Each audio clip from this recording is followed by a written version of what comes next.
Monsieur Canard, qu'est-ce qu'on va retenir de cette réunion? Alors tout d'abord, c'était une réunion consensuelle, nous pouvons le dire, après une période compliquée, vous le savez, à l'Assemblée nationale. Boris Vallaud s'exprimera dans quelques instants.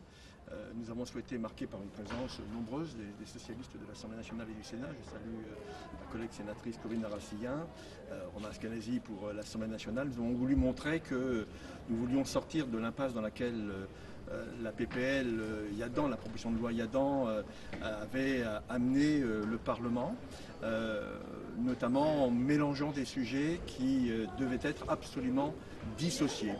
Et la ministre donc nous a assuré de cette dissociation. Pour être très clair, un conflit à 3000 km de nos frontières ne doit pas venir perturber l'essentiel, à savoir la lutte contre l'antisémitisme et le racisme, puisque à l'unanimité des présents, nous sommes convenus, sur proposition de la ministre, que les luttes contre toutes les formes de racisme et d'antisémitisme soient intégrées dans ce futur projet de loi, qui sera présenté au Sénat avant la suspension vers la mi-juillet, manifestement, donc peut-être pendant la session extraordinaire, comme c'est le droit de l'exécutif, donc de le présenter. Ce que nous avons aussi évoqué avec Boris Vallaud, c'est que nous voulions un texte de consensus, un texte de cohésion nationale, faisant de la lutte contre l'antisémitisme et le racisme une priorité absolue dans une république qui doit être fraternelle. Et donc les textes actuellement en vigueur ne sont pas suffisamment appliqués. Il faudra en tirer les conséquences. Nous voulons plus de moyens aussi pour les outils de l'État qui luttent contre ces formes de racisme et d'antisémitisme. Voilà, donc une réunion consensuelle dans un climat constructif de l'ensemble des groupes politiques présents. Nous verrons ce que cela donnera au Sénat puis à l'Assemblée nationale. Avez-vous la garantie que toutes les libertés académiques, notamment des chercheurs et des universitaires, seront garanties? Oui, tout à fait. Nous sommes partis collectivement de trois constats. Le premier, c'est que les actes antisémites augmentent objectivement en France. Le deuxième, c'est qu'il y a aussi des actes de racistes et toutes les autres formes de haine qui s'expriment dans la rue, à la télévision, sur les réseaux sociaux. Et le troisième, Monsieur le Président l'a dit, c'est que la loi actuelle n'est pas assez appliquée. Nous avions donc trois exigences. La première, c'est d'avoir une loi globale. Nous en avons eu la garantie aujourd'hui, qui traitera toutes les formes de haine, racisme et antisémitisme. La deuxième, c'est l'impérieuse nécessité d'avoir un consensus républicain sur le texte. Il était absolument inadmissible de faire une loi sur l'antisémitisme portée par la droite avec le soutien de l'extrême droite contre toute la gauche. Quel message cela allait passer à nos compatriotes qui subissent ces violences? Et la troisième, c'est d'être utile et efficace. Et effectivement, l'article 1 et l'article 2 de la loi Yadan ne seront même pas reproposés dans ce nouveau texte. La question qui est posée, c'est le maintien ou non de l'article 3 pour que les associations se constituent partie civile, et de l'article 4 sur l'extension de la loi Guesso. Mais ce qui concerne l'appel à l'exécution d'un État, ce qui concerne la minoration, la banalisation d'actes terroristes, voilà, toutes ces notions qui étaient selon nous floues, dangereuses, et surtout qui n'allaient pas faire baisser le chiffre très important de 1163 actes antisémites l'année dernière. J'en ai pas identifié un qui aurait pu être minoré ou mieux combattu grâce à la loi Yadan. Et donc effectivement, on repart sur de nouvelles bases, dans un esprit consensuel, dans un esprit transpartisan, et le groupe socialiste, à l'Assemblée comme au Sénat, participera activement à ce travail pour faire des propositions, notamment s'agissant de l'ARCOM, notamment s'agissant de la haine en ligne, pour pouvoir mieux protéger les victimes, mieux former les policiers, les magistrats, les enseignants. Ça a été dit et ça a été évoqué. Nous allons également discuter de la nouvelle version du PRADO, c'est-à-dire le plan national de lutte contre le racisme et l'antisémitisme. Donc ça n'est pas dans la loi, mais ce groupe transpartisan constitué aujourd'hui y contribuera largement pour pouvoir doter l'ensemble des services de l'État de plus de moyens pour mieux répondre, mieux protéger les victimes et empêcher la prolifération des discours de haine contre nos compatriotes. Est-ce que les actes de certains partis politiques et leur prise de position étaient évoqués lors de la réunion? Non, écoutez, comme l'a dit Monsieur le Président Kanner, c'était une réunion plutôt consensuelle où j'ai eu le sentiment que même si certains groupes trouvaient qu'il y avait quand même des choses intéressantes dans la loi Yadan, je pense que la nécessité d'arriver à un compromis, à un consensus, au moins sur la base du Front républicain qui constitue la seule majorité qui est aujourd'hui à l'Assemblée nationale, a prévalu. Et donc même celles et ceux qui étaient favorables aux articles 1 et 2 ont bien compris que si vous voulez qu'il y ait des compromis, il fallait qu'ils soient abandonnés. Et je pense que le message a été entendu par Berger. Je ne sais pas si c'est une victoire de la gauche. revanche, en tout cas, c'est une victoire de la République, car la lutte contre le racisme et l'antisémitisme ne peut pas être la lutte d'un camp contre un autre. Ça aurait été absolument délétère pour nos compatriotes qui subissent des discriminations de s'imaginer que la moitié de la représentation nationale n'était pas pour les protéger. Il faut donc le consensus le plus large possible.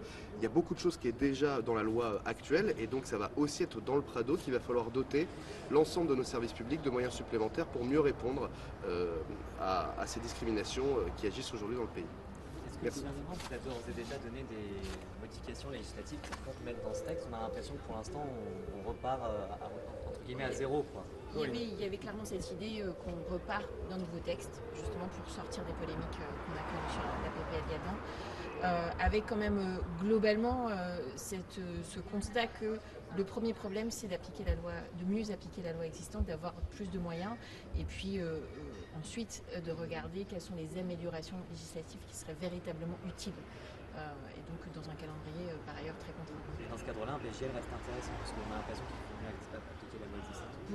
Pour nous, ce qui est le plus important, je crois, c'est quand même la question des moyens et le fait qu'on arrive à un consensus sur les politiques publiques et l'application de la loi actuelle. Maintenant, il y a possiblement des améliorations dans la loi qui sont possibles.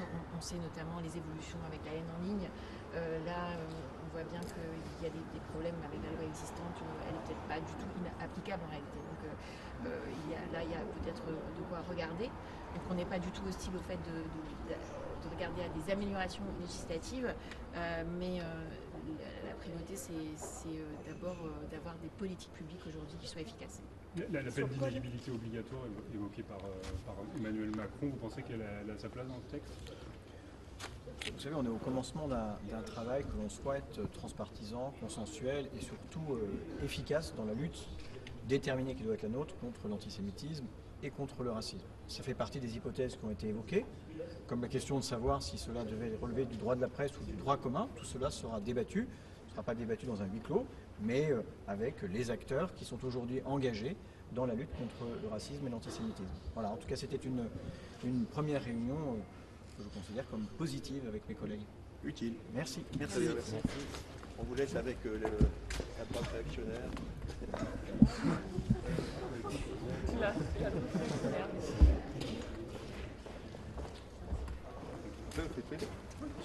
Bonjour. Voilà, bonjour. Ça vous va là? Très bien. Bon, merci beaucoup.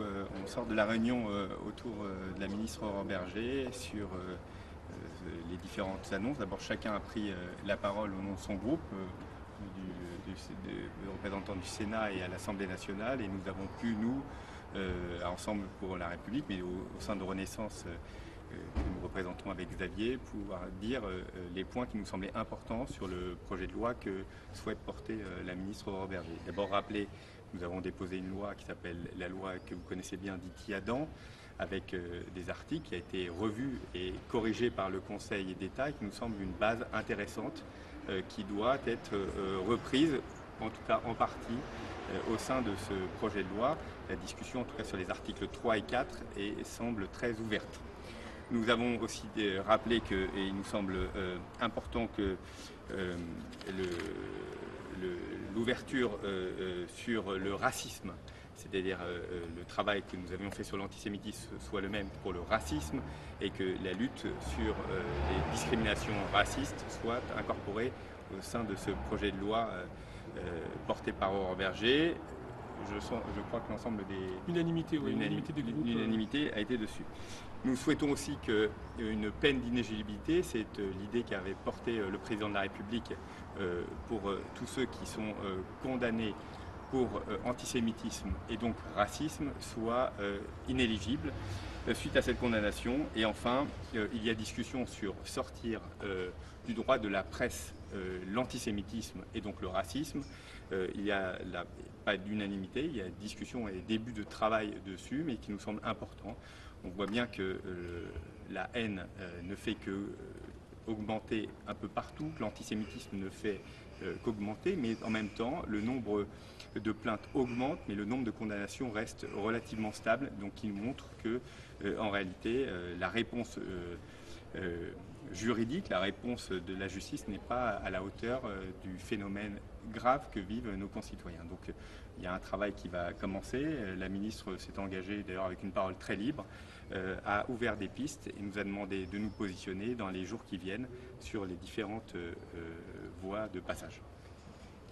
Oui, voilà, juste rebondir, mais effectivement, il y a eu unanimité des groupes politiques présents sur l'élargissement de cette disposition et de ce projet de loi sur la question du racisme. Donc là, c'était déjà un point important, une volonté aussi de revenir vers nos groupes pour faire un retour ensuite à la ministre sur les différents points, l'article 3 et 4 de la loi Yadan. On a réaffirmé aussi cette nécessité d'avoir des peines d'inéligibilité, effectivement, comme l'a dit Sylvain Maillard, sur les élus qui pourraient être condamnés pour des propos antisémites et de racisme. Et donc, voilà, on a une volonté collective de travailler, c'est pas tous les jours le cas. Et donc, en l'occurrence, il y avait vraiment une unanimité pour aller à l'avant et faire en sorte que ce projet de loi ne soit pas un projet de loi partisan, mais qu'il soit un projet de loi co-construit entre le gouvernement et le Parlement. Et je pense que c'est ce qui ressort des éléments positifs de cette première consultation. L'antisionisme comme forme d'antisémitisme, ce sera dans la loi? Vous savez que pour nous c'est essentiel. D'ailleurs, je rappelle que nous avons fait voter à l'Assemblée nationale, mais c'est dans les mêmes termes au Sénat un peu après, dès 2019, le fait que la définition de l'antisémitisme de l'IHRA, et donc qui fait que l'antisionisme est une forme d'antisémitisme moderne. Évidemment, il doit être pris dans ce projet de loi. Je crois qu'il y a eu une discussion là-dessus, qu'il n'y a pas eu... il y a eu discussion tout à l'heure, mais voilà. On va avancer dessus. Il y a une mutation, effectivement, une mutation de l'antisémitisme. Ça a été rappelé par différents groupes, dont les nôtres. Mais tous les antisémites sont antisionistes, mais tous les antisionistes ne sont pas forcément antisémites. Et donc, il y a une volonté aussi de travailler sur ces questions-là. Ça a été fait en partie sur la loi Yadan. Maintenant, il faut faire évoluer ce dispositif et faire en sorte que, sous couvert d'antisionisme, il n'y ait pas de l'antisémitisme qui soit au quotidien contre nos compatriotes de confession juive. Pourquoi ce revirement d'intégrer justement la lutte contre toutes les formes de racisme dans la loi? On sait que sur la loi Yadan, ce n'était pas du tout le cas. Là, pourquoi ce revirement de l'autre côté C'est pas un revirement, je pense que c'est une volonté de travailler en commun avec, encore une fois, de façon transpartisane, sur un texte qui doit protéger nos concitoyens et ne pas exclure et ne pas fracturer. C'était aussi une volonté de faire en sorte que tous les responsables politiques, et en tout cas ceux qui ont pu avoir des paroles discriminantes, n'utilisent pas parfois des conflits qui sont à 3000 km pour fracturer la communauté nationale. Et donc le fait d'élargir aux propos racistes, ça va aussi dans le sens de réunir la communauté nationale. Est-ce que vous êtes sûr qu'aujourd'hui toutes les libertés académiques seront garanties, notamment pour les chercheurs qui travaillent sur ces questions? Oui, juste pour dire, attention, évidemment, les haines sont pas, pardon, je vais répondre tout de suite à votre question, sont pas toutes les mêmes, et j'ai eu l'occasion de le redire. Le racisme et l'antisémitisme sont deux haines, mais avec des ressorts totalement différents. L'un est un sentiment de supériorité, l'autre est un sentiment d'infériorité. Elles doivent être traitées de façon spécifique, mais il nous semble porteur du fait d'avoir un texte commun, tout en disant qu'il faut maintenir les spécificités des uns et des autres pour pouvoir être cohérent. Sur la liberté académique, elle est tout le temps. D'ailleurs, je le redis, j'ai eu les mêmes discussions en 2019. Évidemment, dans la définition de l'IHRA et donc la définition qui a été votée par l'Assemblée nationale comme par le Sénat, vous pouvez évidemment critiquer l'intégralité des gouvernements israéliens, que ce soit celui de Netanyahou ou celui qu'il vous plaira de critiquer, bien entendu, et heureusement. Évidemment, vous pourrez continuer à dire ou manifester contre les frontières. Par contre, ce que nous avons toujours dit, ce qui est marqué dans la définition de l'IHRA, c'est le fait que nous ne remettons pas en cause l'existence même de l'État d'Israël. Et c'est ça que nous avons porté aussi dans la loi Yadan, proposition de loi Yadan, en disant l'appeler à la destruction d'un État est une démarche antisémite. Est-ce qu'il y a certaines phrases, et notamment certains slogans de la rivière à la mer, qui seront sanctionnés s'ils sont utilisés dans les médias ou dans les... C'est notre souhait, c'est ce que nous avons porté au sein de la proposition de loi Yadan. Après, on n'en est pas du tout là, on est dans un début de travail avec la ministre. Et moi, je veux vraiment noter l'envie, j'ai senti l'envie de l'ensemble des groupes du Sénat et de l'Assemblée de travailler sur un phénomène qui est gravissime, évidemment, c'est l'explosion des actes antisémites en France. L'ensemble des groupes, du RN à RFI. Oui, enfin, je ne suis pas porte-parole de l'ensemble des groupes, mais en tout cas, il y a eu un climat plutôt apaisé et un constat commun du fait que faut-il une nouvelle loi ou pas de nouvelle loi? Ça, c'était la discussion qu'il y a eu. Nous pensons qu'il faut une nouvelle loi, mais en tout cas que les actes antisémites ne font qu'exploser, qu'il faut une réponse. Oui, il y a la pétition des 700 000 personnes dans la réflexion justement transpartisane. Vous pensez que ça a eu un poids de se dire il y a autant de personnes qui nous regardent sur cette question-là? Alors, est-ce que c'est pour ça que, plus sur pourquoi nous avons arrêté le processus sur la proposition de loi Yadan? C'est plus ça? C'est pas le nombre des pétitions, c'est tout simplement parce que la France Insoumise a déposé un certain nombre d'amendements qui nous empêchaient d'étudier cette proposition de loi et qui bloquaient l'ensemble des textes. Et donc, on voyait bien que nous n'arrivions pas à un compromis. Donc, c'est plus un blocage du processus parlementaire qu'un nombre de pétitions, d'une pétition, quelle que soit l'ampleur. Avec plus de 1500 actes antisémites par an, de toute façon, c'est une vraie réalité sur laquelle les parlementaires avaient cette responsabilité de se saisir, ce qui a été le cas au sein du groupe EPR à l'Assemblée nationale, mais ce qui est le cas maintenant au niveau du gouvernement avec la ministre, parce que c'est un vrai sujet de société sur lequel il faut que les pouvoirs publics apportent des solutions. Et donc, je pense que ça va dans le bon sens. Après, le fait d'élargir une proposition de loi qui puisse être largement votée, ça fait partie du consensus que la ministre a souhaité porter. Est-ce que justement la ministre vous a donné des propositions qui seront dans le texte quoi qu'il arrive, ou vous avez l'impression que pour l'instant on est une sorte de page blanche qui a... Non, ça a été redit, la question du racisme, l'élargissement sur la question du racisme, ça, il y a une unanimité en tout cas autour de la table pour l'intégrer au projet de loi. Et puis ensuite, il y a des discussions sur lesquelles on doit revenir, nous, auprès de nos groupes, pour faire un retour ensuite à la ministre dans les prochains jours, pour que maintenant ça aille vite, puisque comme vous l'avez vu, elle s'est engagée à déposer un projet de loi rapidement, avant l'été, pour qu'on puisse, dès le mois de juillet maximum, je crois, arriver à une première lecture au Sénat. Les socialistes nous disaient juste avant que vous veniez, il y a surtout un besoin d'appliquer la loi déjà existante. Est-ce que c'est le constat que vous faites également? Est-ce qu'il y a vraiment besoin d'un PJL supplémentaire? Donc son texte n'est pas forcément... Mais oui, il nous faut une loi. Il y a probablement, par exemple sur la haine en ligne, il nous semble important qu'on puisse donner plus de moyens, plus d'efficacité. Mais nous avons besoin d'un projet de loi supplémentaire. D'ailleurs, on l'a porté il y a 15 jours à travers une proposition de loi Yadan, parce qu'on voit bien qu'il y a des réponses à donner qui fassent en sorte qu'entre les plaintes et les condamnations, il y ait une sorte d'adéquation. Il y a une explosion des plaintes et il y a très peu de condamnations. Ça veut bien dire qu'à un moment, ça ne fonctionne pas.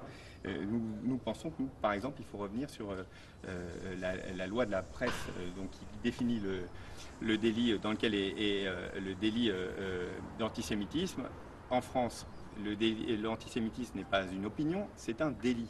Et donc il faut qu'il soit traité dans le droit commun. C'est-à-dire qu'un nouveau projet de loi, mais aussi donner les moyens ensuite aux juges et à notre justice de pouvoir appliquer cette loi. Et c'est tout l'enjeu en fait des discussions parlementaires que nous allons avoir. Merci beaucoup. Merci. Merci à vous.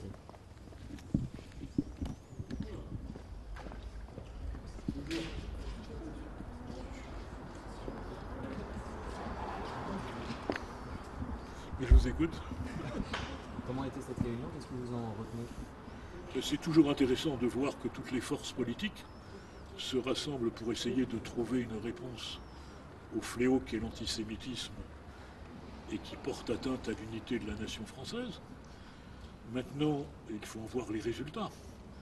Je trouve que le calendrier est un peu court, fixé par la ministre, et que réussir à faire en quelques semaines sur un sujet aussi vaste un loi et un plan d'action efficace m'apparaît quand même difficile.